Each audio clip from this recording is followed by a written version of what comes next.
What's up guys, Not2_ here, back with another episode of the Pokemon Fire Red Monotype Run. When we left off, I was just chilling out here on Route, is this 25? Route something. Training up my Pokemon and essentially podcasting. So, it's been a little while since I've recorded again. You know, my posting's getting slightly less frequent, but it's not too much to worry about. I kind of tend to store videos like chipmunks. Like chipmunks store nuts. So I've always got like 50 ready while I'm eating / uploading one. So as I'm just mowing down this girl's Odyshes, I feel terrible. Yeah, I've got a couple of stories to tell you guys. Hold on, let me just deal with this first. Hiya, I'm a Pokemon. No, I'm not. Call me Bill. I'm a true blue Pokemaniac. Hey, what's with that skeptical look? I'm not joshing you, pal. I screwed up an experiment and got combined with a Pokemon, so now I'm pretty adorable. So, how about it? Help me out here. Honestly, you look good as a Clefairy, man. I'm kind of enjoying you. No! Now don't be so cold. Come on, you gotta help a guy in deep, deep trouble. What do you say, Chief? Please? Okay? Alright! Wait till I get inside the teleporter. When I do, go to my PC and run the separation system. Do you have any idea how much pussy you could get as a Clefairy? The girls love Clefairies, but fine. Alright, and there we go, that happened. That was cool in 2004, I bet. So I'm just gonna take this guy's SS ticket and head out. Since the last time I recorded, I've conceptualized a lot of new ideas for this channel, but none of them are in action yet. Mostly because I've got this and a side series going with the Stanley Parable.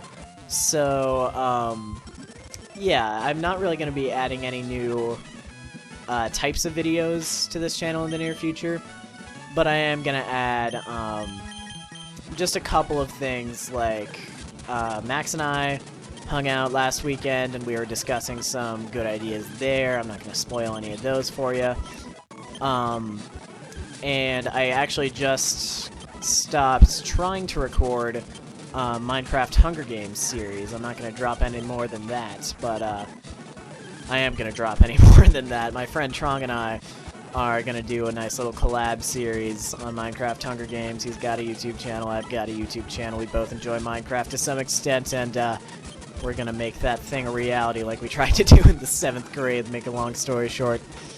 But when Max and I were hanging out over the weekend, we were skiing at a place called Cooper Hill. I'm not sure of the exact wording of that, but, you know, out of the, give or take, 15, 20 people watching, I'd bet that a lot of you live in Colorado, because a lot of you I know in real life, and not any of you ski at Cooper, because it is this tiny little mountain resort in Leadville. And it gets about 10 skiers a day. No, it gets fairly crowded, but not terrible. So anyway, Max and I are at the ski resort hanging out together for MLK weekend, and you know, we're just chilling, skiing, having a lot of fun. We've skied there together every MLK weekend for the last 5 years, and it was super fun, except for this one point where we did a trail called Corkscrew. And again, for the people watching who aren't Max, oh come on, hit him with Hyper Thing, there we go. Corkscrew is this sort of infamous trail in the Ski Cooper community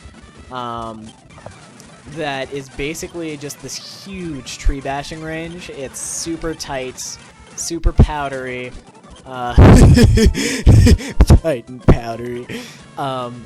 And it's really known for being like one of the hardest trails up there, because like everything else there, all the things that they call blacks would be blues at any other resort. And so it's this notoriously hard trail that we're going on, and we're bringing along all of the other people we're skiing with, because it's not just Max's family and my family that does this.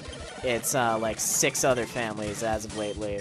And so there's about 6 kids going down this trail, and we're all super, well, most of us are super fast, most of us are super great skiers, we're taking these turns awesomely, we're grinding up that powder, we're hitting it up, living the life, etc. And at one point, it gets super curvy, and we're all going at, like, max skier speed. Like, I mean that as an abbreviation for maximum, and I mean that in the case of Max. Because that guy is ridiculously quick on his feet, very nimble. And so anyway, yeah, we're doing that, and we're going super fast, it's super scary, and eventually I just straight up lose it. There's a tough turn where the skiable area ends, and it just sort of dumps off into a 10-foot deep powder hole, and there's like one piece of twine thinly scraped across there by a 12-year-old, and I was like, yep, that's a good job, Daniel. You do that thing you do.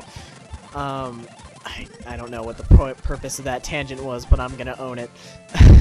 And I just collide through it. Like, I have no bearings or anything, but I'm going, like, top speed, miss the turn, and I land on my back, like, 10 feet deep in powder.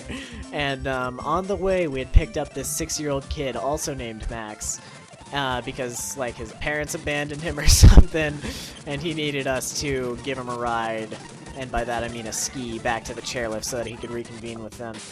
And so little Max is just standing over me, and he's like doing all he can to help. Like, his parents have clearly tried to educate him on skiing precautions and what to do in this and this scenario. And he's like yelling at me, "Make your poles into an X and push up." And I'm like, shut up, I need help. And oh, look at that. Trong is calling me from our previous recording session. I'm just gonna let that pop up on screen and distract everyone. So anyway, I get caught, and I end up just taking my skis off and handing them up to Big Max, who's being an actual help. And I end up getting out of the hole and everything, but honestly, there was never a moment like that in my life outside of skiing, looking back on it, where I didn't think, yep, this is the end. Oh, this is death for me.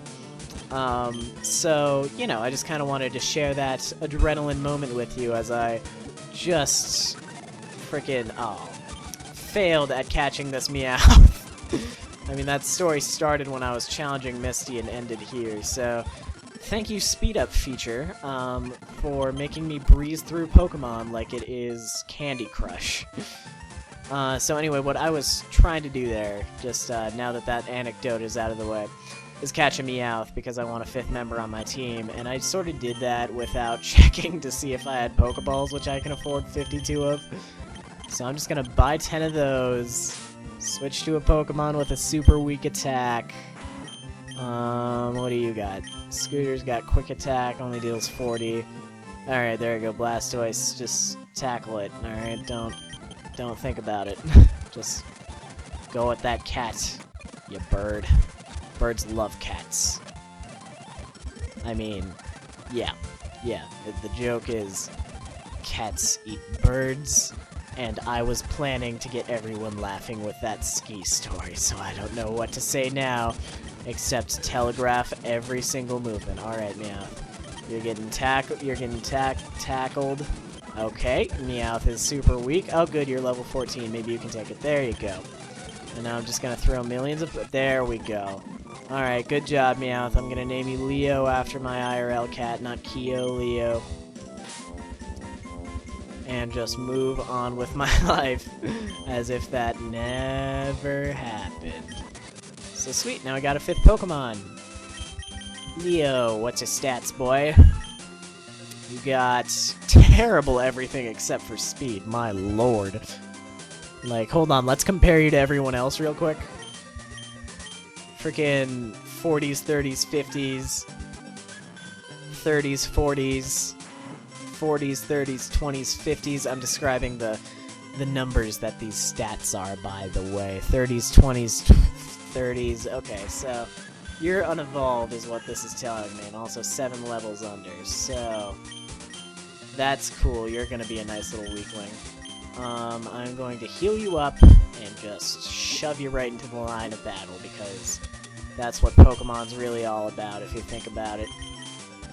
Casually defeating gym leaders at 10 times speed, catching new Pokemon, and all while telling ski stories that Max and I were actually discussing making into a Natsu animated. So, if we do, then I'll probably just use this audio, because a little bit of a like behind-the-scenes bit on the production of our Solstice story, that one like MS Paint animated weirdness that I put up a while ago, is that stuff is freaking hard, man. Like, it takes extreme talent to be able to produce one of those things.